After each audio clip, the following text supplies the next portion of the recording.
दोस्तों, स्वागत है मेरे YouTube चैनल स्टडी पावर पे। तो मैंने आपको पिछली वीडियो में मैंने प्राचीन इतिहास के बारे में बताया था और अब मैं आपको चैप्टर 2 प्रागैतिहासिक काल के बारे में बताने जा रही हूँ। इतिहास का विभाजन 3 वर्गों में किया गया है।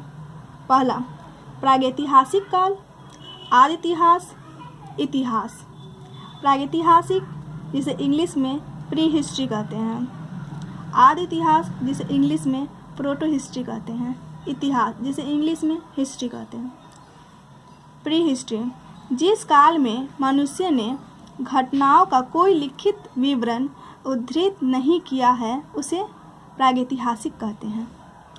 आदि इतिहास उस काल को कहते हैं जिस काल में लेखन कला के प्रचलन के बाद उपलब्ध लेख पढ़े नहीं जा सकते हैं, उसे आदि इतिहास कहते हैं।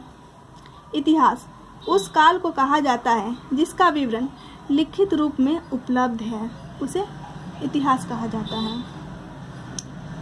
ज्ञानी मानव होमो सैपियंस को कहा जाता है। पूर्व पाषाण युग का मुख्य आधार शिकार था।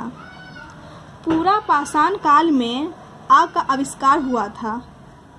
नवपाषाण काल में पहिए मनुष्य में स्थायी निवास की प्रवृत्ति, कृषि आदि हुई थी।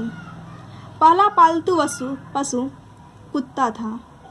सर्वप्रथम प्रयोग की गई धातु तांबा है। सर्वप्रथम प्रयोग की गई औजार कुल्हाड़ी है।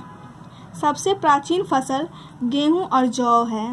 अगर आपको ऑप्शन में गेहूं और जौ दोनों आता है तो आपको गेहूं चुनना होगा क्योंकि पहली फसल गेहूं है।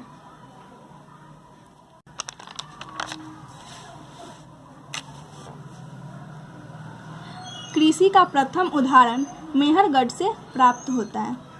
प्रथम भारतीय पूरा पाषाण कलाकृति पल्लावरम नामक स्थान पर मिलती है। भारत का सबसे प्राचीन नगर मोहनजोदाड़ो है, जिसे सिंधी भाषा में मृतकों का किला कहा जाता है। भारत में जीवाश्म का प्रमाण शिवालिक की पहाड़ियों से मिलती है। भारत में मनुष्य संबंधी सबसे पहला प्रमाण नर्मदा घाटी से प्राप्त होती है। भारतीय नागरिक सेवा के अधिकारी प्रथम व्यक्ति डिजले थे। आई होप आप लोगों को मेरी वीडियो पसंद आई हो।